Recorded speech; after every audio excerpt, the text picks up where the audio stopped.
The air is cold when you arrive in this world. Rough hands lift you from your mother's trembling body, and before you can draw a full breath, you are measured. Midwives pinch each limb, press your chest, tilt your head to search for weakness. Their eyes are not soft. They are trained to judge, not to comfort. Your cry is sharp and desperate, but here it is not the sound of life, only evidence to be weighed. If your arms are crooked or your spine uneven, no cradle awaits you. The elders will rule. Either you are fit to serve Sparta, or you will be carried to the jagged slopes of Taygetus, where silence swallows the unwanted. In this city, even the first breath belongs to the state. And this is only the beginning. To understand why, we must step into the mind of Sparta itself. Sparta was not always the ruthless engine of discipline that history remembers. Once, it was simply another Greek polis, a cluster of villages along the Eurotas River, blessed with fertile plains and mountain walls for protection.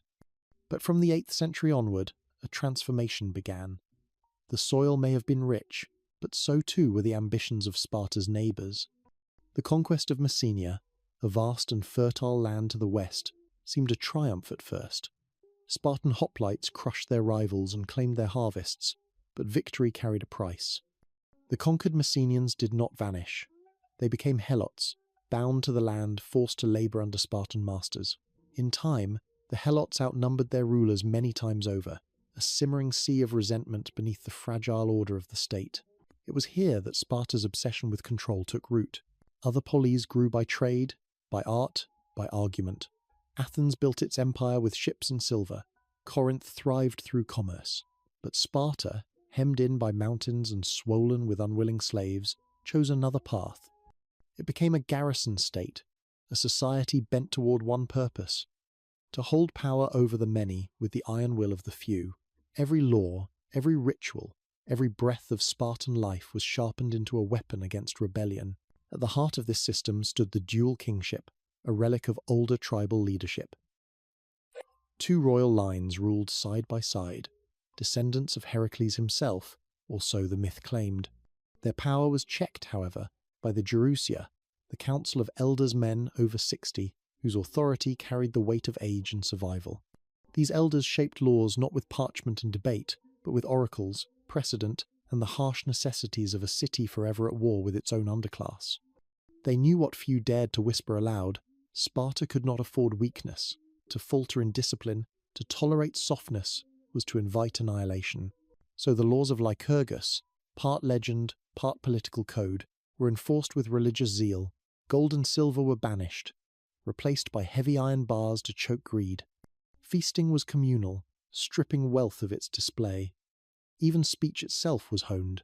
Spartans became famous for their laconic brevity, each word carrying the weight of command. But beneath these cultural flourishes lay the darker truth. All of it served a single aim: to create citizens who would never question the supremacy of the state, nor the sacrifices it demanded. Visitors from Athens or Ionia found the place uncanny. Where their own cities hummed with markets, music, and philosophy, Sparta's streets were quiet, austere, almost lifeless. No merchants haggling, no poets performing, no theatres ringing with laughter. Instead, the sounds were of drilling feet, clashing shields, the bark of commands. What passed for beauty was the beauty of symmetry and ranks, the disciplined arc of spears, the sight of youths stripped and running in unison across the training grounds. Yet this system was not only about war in the field, it was about war in the household, war in the cradle, war within the body itself. The Spartan machine extended into the most intimate chambers of life. Marriage was no union of hearts, but a duty managed for the strength of future generations. Children were not raised for joy, but for endurance. Even love itself was bent and broken until it served the larger design. And all of it was accepted, not with the bitterness one might expect, but with a grim pride. To be Spartan was to be forged like iron, tested without rest, defined by survival, in a world where one mistake could doom not just the individual, but the entire city. The Helots never slept, and so neither could Sparta. It is here that the true difference emerges. Other Greek states experimented with democracy, philosophy, art, or commerce, scattering their energies across many pursuits. Sparta did none of these. It sacrificed them all upon the altar of necessity. Theirs was a society pared down to the bone, a relentless narrowing of human possibility until only one purpose remained: to stand unbroken against the flood. And so it was that the Spartan machine demanded absolute obedience, not only on the battlefield but in the bedroom, the nursery, the very marrow of life. In this land, even love and family bowed before the state. And nowhere was this more evident than in how Spartans bred their children. The first trial of a Spartan life began not in battle, but in the cradle. To be born in Sparta was not enough. One had to be chosen, for here, the state claimed sovereignty over the most primal act of existence, the right to live. When a child emerged into the world, the parents' joy was tempered by fear. Unlike in other Greek cities, where families cradled infants and whispered prayers to household gods, Spartan mothers and fathers surrendered their newborns to inspection. It was not their voices that decided fate. It was the council of elders, men hardened by decades of survival, who examined each fragile body as though it were livestock for war. The ritual was simple, clinical, and merciless. The infant was stripped naked, its limbs stretched and rotated to reveal weakness. Tiny chests were pressed to test breath. Bones were scrutinized for symmetry. Eyes were studied for clarity, cries for strength. A crooked leg, a sunken rib, a pallid complexion, all were signs of defect, markers of a future liability to the state. No flaw was too small, for in Sparta, every citizen was meant to stand in the phalanx, shield locking with shield, and a single weak link could mean collapse. If the elders judged the child strong, it was returned to its family, though even then, the parents knew the infant did not truly belong to them. From that moment onward, the child was property of Sparta, nurtured only to be moulded for its military destiny. But if the verdict was unfavourable, the consequences were final.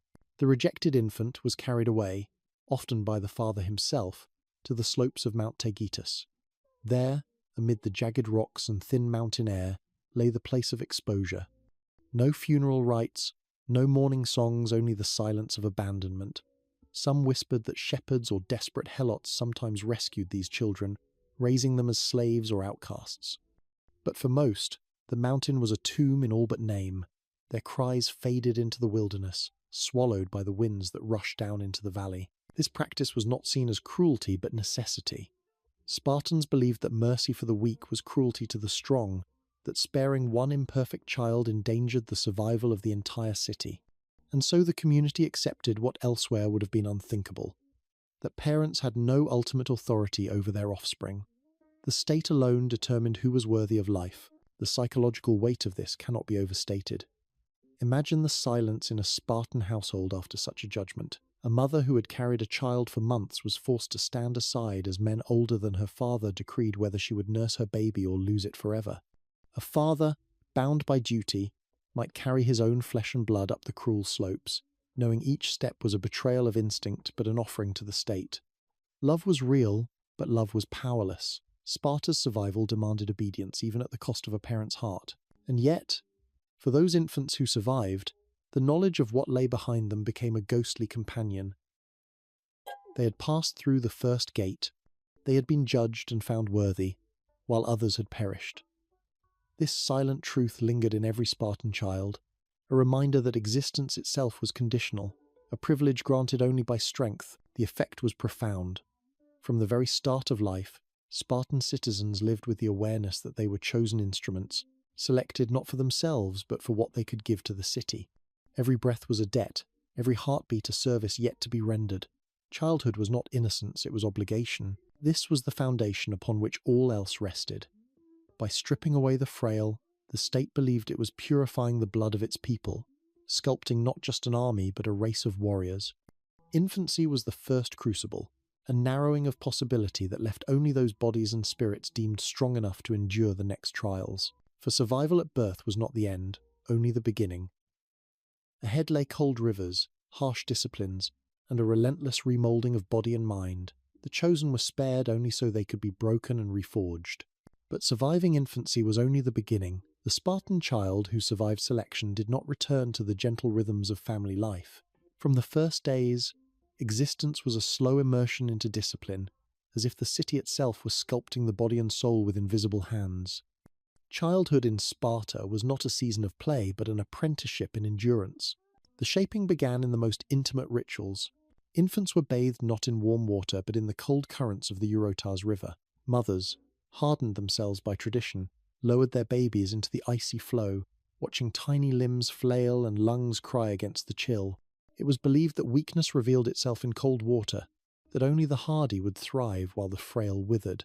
Survival was proof of future strength, and so the ritual was repeated until the body learned to accept what nature resisted.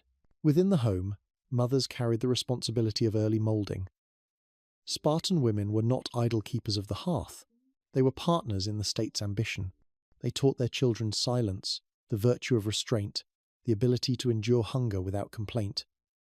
A child who whined for food would be met not with comfort, but with stern correction. They learned early to eat sparingly, to stand upright, to hold their tongues in the presence of elders. Words were rationed as carefully as meals, for in Sparta brevity was a virtue and chatter a vice. Festivals, too, became extensions of this conditioning. While other Greek cities filled their celebrations with laughter, song and indulgence, Sparta's were designed as trials of endurance. At the festival of Artemis Orthia, children were whipped publicly, sometimes until blood ran down their backs, not as punishment but as spectacle. The crowd, including parents, looked on with pride as boys bore their lashes without flinching, their cries stifled in throats trained for silence. Victory was not in winning a contest, but in enduring pain longer than one's peers. To collapse was shame, to stand unbroken was honour. Even play was martial. Children chased one another not with laughter but with wooden spears, their games imitations of the phalanx and the battlefield. Songs they learned praised obedience, sacrifice, and the glory of dying for Sparta. Stories told at night were not of romance or adventure but of ancestors who held their shield lines firm, who stood unyielding until death. From the first lullabies to the last words of elders, every tale carved loyalty into young minds. What stands out most is how quickly children ceased to belong to their families. By the age of 5 or 6, boys spent as much time under public supervision as they did at home. Neighbours corrected them freely, and disobedience to any adult could be punished as if by one's own parent. The boundary between household and state blurred until it vanished. The city itself was the true guardian, the collective hand that guided each child's steps. Mothers embraced this with pride, even cruelty, for their own honour was measured through their sons. A Spartan woman was expected to mock her child if he showed weakness, to steel him against softness, to remind him with sharp words that his life was owed to the state. They were praised not for tenderness but for the iron they instilled. A mother's greatest boast was not, "My son lives," but "My son fights." By the time a Spartan boy approached 7 years of age, he was already half-formed clay, hardened at the edges by ritual and ridicule, moulded by cold rivers, hunger, silence and scars. The home had been a forge, the festivals, the hammer strikes, the songs, the binding fire, and yet this was only preparation, the prelude to the greater transformation that awaited. For at 7, the child would be taken from his family entirely. He would no longer sleep under his mother's roof, no longer eat from his father's hearth. He would be delivered to the agoge, the state's great machine of training, where boyhood ended and property of the state began. And then came the agoge, the true forge of warriors. At the age of 7, a Spartan boy was torn from the warmth of family and thrust into the cold embrace of the state. This was the beginning of the agoge, the infamous training system that would dominate his youth, strip away individuality, and mould him into an instrument of war. In Sparta, childhood ended before it had truly begun. The separation itself was ritualized. Parents did not resist. They knew the moment was inevitable. A father might clasp his son's shoulder, not in comfort but in farewell. A mother might whisper a final instruction, "Return with your shield," or upon it. Then the boy was led away, absorbed into an age cohort where 50 or more children shared the same fate. From that day forward, he no longer belonged to his family. He belonged to Sparta. The regimen was brutal in its simplicity. Food was scarce by design, rations meagre enough to gnaw at the belly without killing. Hunger was a permanent companion, and boys were encouraged to steal from kitchens or fields to fill their stomachs. But theft was not the sin being caught was. A boy who stole cleverly was praised for cunning, while one who failed was beaten mercilessly, not for disobedience but for incompetence. Deprivation was a teacher sharper than any tutor. Clothing, too, was reduced to the barest necessity. Each boy was given a single cloak for the year, a heavy wool garment that grew stiff with dirt and sweat. No shoes softened their steps. No blankets warmed their nights. They slept in reed beds scraped together from riverbanks, their bodies pressed against one another for warmth. The discomfort was intentional, a slow grinding away of softness until only endurance remained. Discipline ruled every moment. Older boys, themselves products of the Agoj, were placed in authority over the younger, enforcing rules with fists, switches, or the edge of a boot. Instructors watched always, their eyes searching for weakness, for hesitation, for fear. A boy who flinched under a blow learned quickly that pain was less dangerous than shame. Silence became survival. Obedience became instinct. Yet the Agoj was not merely a crucible of punishment. It was also a school of skills. Boys were drilled in running, wrestling, and spear play until their muscles knew movements without thought. They learned choral singing, not for beauty but for unity. Their voices trained to merge in harmony as their shields would one day overlap in battle. Dance, too, was martial, each step a rehearsal for the synchronized movements of the phalanx. Education was not abandoned, but every lesson bent toward utility. Music for cohesion, literacy for obedience, numbers for logistics. Perhaps most chilling was the cultivation of cruelty. The Agoj did not shy from blood. Boys were pitted against one another in contests that left bodies bruised and broken. They were encouraged to strike the weak, to harden themselves through domination.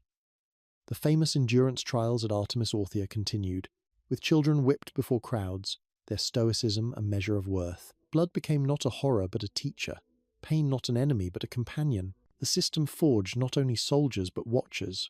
Boys learned to observe one another constantly, for their survival depended on reading signs of weakness in their peers and hiding their own. Trust was dangerous. Rivalry was constant. The Agoj taught that in Sparta, one was always seen, always judged, always tested. Even friendship existed within this crucible, formed in shared suffering but never free from the gaze of authority. By the time a boy neared adulthood, his body bore the marks of this relentless conditioning. Scarred, lean, unyielding. His mind had been pared down to obedience, discipline, and cunning. He had tasted hunger, endured beatings, survived cold, and shed blood. What remained was not a child but a weapon in flesh. Yet the Agoge was only one layer of control, only one link in the chain by which Sparta bound its citizens. Even love, even desire, even the act of creating life itself would be shaped, twisted, and mastered by the state. But even the Agoj was only one layer of control. In Sparta, even love was not left to chance. Desire, intimacy, and the act of creating life were seized by the state and reshaped until they no longer resembled private matters at all. Where other Greek cities spoke of marriage as a family alliance or a personal union, Sparta treated it as a matter of public policy, a tool in the relentless project of breeding warriors. The wedding night itself revealed the strangeness of this design. Rather than gowns and banquets, a Spartan bride's hair was cut short, her body dressed in men's clothing. She was hidden away in a darkened room while her husband, often still living in the communal barracks, visited her only in secrecy. Their encounters were brief, stolen between military duties, and for years they might see one another only in the shadows of night. This ritual was meant to keep passion sharp and to ensure that even marriage did not weaken the bonds of camaraderie between men. The state feared that domestic comfort could soften the warrior spirit, so it turned love into a rationed indulgence. Behind this odd ceremony lay a deeper principle: eugenics. The Spartans were not shy about their belief that only the strongest pairings should produce children. If a husband was deemed too old or weak, arrangements might be made for his wife to conceive with a younger, more vigorous man. Likewise, if a woman was barren, her husband might be encouraged to sire children with another woman, all under the watchful blessing of the state. Fidelity mattered less than fertility, and private jealousy was dismissed as weakness. What mattered was producing the next generation of warriors. Women themselves were drawn into this project with a fierce clarity. Unlike elsewhere in Greece, Spartan women trained in athletics, running, wrestling, and throwing the discus. Their bodies were to be hardened, not for the battlefield but for the womb. A strong woman would bear strong children, it was believed, and so their exercises were a patriotic duty. A pale, frail wife was not a private embarrassment but a public failure. Those who bore no children endured ridicule, mocked in song and scorned at festivals. Their worth was measured not by beauty, wit, or dowry, but by the strength of the sons they delivered to Sparta. This conditioning produced a rare paradox. Spartan women, confined by the narrow role of motherhood, were also granted unusual freedom. While men lived in barracks and fought in wars, women managed estates and directed households. They spoke with unusual boldness, even taunting men who faltered in courage. Yet their independence was not for themselves. It was in service of the state's eugenic mission, every acre of land and every cradle a gear in the machinery of survival. Alongside these controlled marriages ran another channel of intimacy: the sanctioned bonds between older warriors and younger boys. To the outside world, such relationships seemed strange or even scandalous, but in Sparta they were institutionalized as mentorship. The older man guided his young companion in training, discipline, and loyalty, while physical intimacy was often encouraged as a means of deepening the bond. It was not primarily about desire, but about weaving a web of devotion so strong that no soldier would abandon his comrade in battle. Even here, the state's hand was clear. Passion was not private, it was a weapon. What emerges is a picture not of love, but of strategy. The family unit, the marriage bed, the most intimate expressions of affection, all were bent into instruments of control. To the Spartans, reproduction was not an accident of nature, but a battlefield in itself. Every child born was a soldier waiting to be forged, and every act that produced that child was overseen, directed, and justified in the name of collective survival. It is a chilling vision, a society where tenderness was rationed, intimacy weaponized, and desire stripped of privacy. And yet for centuries, this system endured, producing a people who seemed to outsiders like living embodiments of iron. But behind this perfection lay something darker. For all of Sparta's pride in discipline and breeding, its choices were shaped by a deeper terror, a fear that never ceased to stalk them. All of this was justified by Sparta's constant fear. At the heart of Sparta's rigid system lay a truth too dangerous to ignore. The Spartans were few. They ruled over a sea of helots, enslaved Messenians who farmed the land, harvested the grain, and sustained the city's warriors. By some estimates, the helots outnumbered their masters 7-1.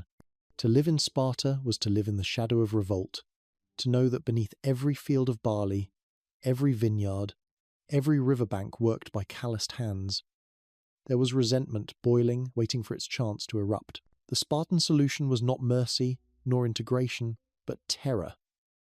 Fear became a weapon wielded with precision, saturating every corner of life. To keep the helots cowed, the state cultivated a perpetual climate of dread. They declared war on their own slaves every autumn, a ritual unlike anything in the ancient world. By this decree, killing helots became lawful, stripping away any pretense of morality. Violence was not only tolerated, it was sanctified. Into this grim theatre stepped the Crypteia, a secretive corps drawn from the youngest and most promising warriors. At night, these youths slipped into the countryside armed with daggers, seeking out the boldest or strongest helots. Under cover of darkness, they murdered without trial, their victims chosen to send a message: no slave was safe, no ambition would be tolerated. For the young Spartans, this was both initiation and training. To stalk, to kill, to harden the heart against pity, this was their passage into adulthood. For the helots, it was a yearly reminder that resistance meant death. The cruelty was deliberate. Helots were sometimes forced to drink themselves into a stupor with wine, then paraded before Spartan youth as examples of weakness and shame. They were humiliated in public, compelled to sing mocking songs or wear degrading costumes, all to reinforce the hierarchy. Through scorn, violence, and ritualized murder, the Spartans hammered home the lesson that their domination was absolute. But this domination carried a cost. To maintain control, Spartans themselves could never relax. Every citizen was a soldier first, husband or father second. Luxury was forbidden, for softness was a crack in the armour. Even joy was rationed, lest it dull the vigilance demanded by the ever-present threat of uprising. In this sense, the helots enslaved their masters as much as the other way around. Fear bound both, though in different chains. The system warped daily existence. A Spartan child grew up knowing that somewhere beyond the city walls, an enslaved multitude hated him. A Spartan mother knew that her son's life depended not only on his strength, but on the suppression of countless unseen enemies. The very landscape was infused with tension. Fertile plains tended by resentful hands, mountains hiding fugitives, villages simmering with desperation. Every meal eaten by a Spartan was harvested by someone who dreamed of his death, and so paranoia became policy. The agoge, the eugenics of marriage, the discipline of the barracks, all of it was not only about building perfect warriors, but about building an eternal wall of control around a fragile minority. In Sparta, survival was not guaranteed by walls of stone but by walls of fear, erected anew each day through cruelty and vigilance. Yet fear corrodes even as it protects. The constant repression demanded unyielding rigidity, a refusal to bend lest the structure snap. Sparta became like a fortress built on a cliff's edge, imposing, disciplined, terrifying but precarious. Every generation was trained to believe that one moment of weakness could bring the entire edifice crashing down. This explains the paradox of Sparta, a city that appeared invincible on the battlefield yet hollow in its heart. Its warriors stood unbroken, but its society lived in constant dread of collapse. For no amount of control could erase the truth that they were outnumbered, that the ground beneath their boots was not theirs by right but by violence. Sparta endured by fear, but fear is a fragile foundation, and what happens when a fortress rots from within? For centuries, Sparta seemed unshakable. Its phalanxes broke enemies with mechanical precision. Its citizens were whispered about across Greece as the purest embodiment of discipline. Yet the very system that gave Sparta its strength also carried the seeds of its undoing. By forging every aspect of life into a weapon, the Spartans stripped themselves of the flexibility and creativity that sustain a people through changing times. In the end, the fortress of fear collapsed not under the assault of outsiders, but under the slow erosion of its own perfection. The first cracks appeared in numbers. Every act of selection at birth, every life discarded on Mount Taygetus, every marriage manipulated for eugenic gain, gradually narrowed the citizen body. While other cities could replenish their populations with new citizens, Sparta jealously guarded its exclusivity. Helots remained slaves, perioikoi free non-citizens remained outsiders, and only those born of Spartan blood could claim full citizenship. When war and disease struck, the citizen rolls shrank. By the 4th century BCE, the proud class of Spartiates had dwindled to only a few thousand. No amount of discipline could make up for the reality that there were simply too few to hold the line. Military defeats drove the truth home. At the Battle of Leuctra in 371 BCE, the Thebans shattered the Spartan army, breaking the aura of invincibility that had shielded them for centuries. For the first time, Greece saw Spartans flee, saw their shields abandoned on the field. The illusion was pierced. Without numbers, Sparta could not recover. It had bred warriors without respite, but in doing so, it had bred itself into extinction. Culturally, too, the city hollowed itself out. While Athens left behind philosophy, art, and drama, Sparta left little but ruins and fear.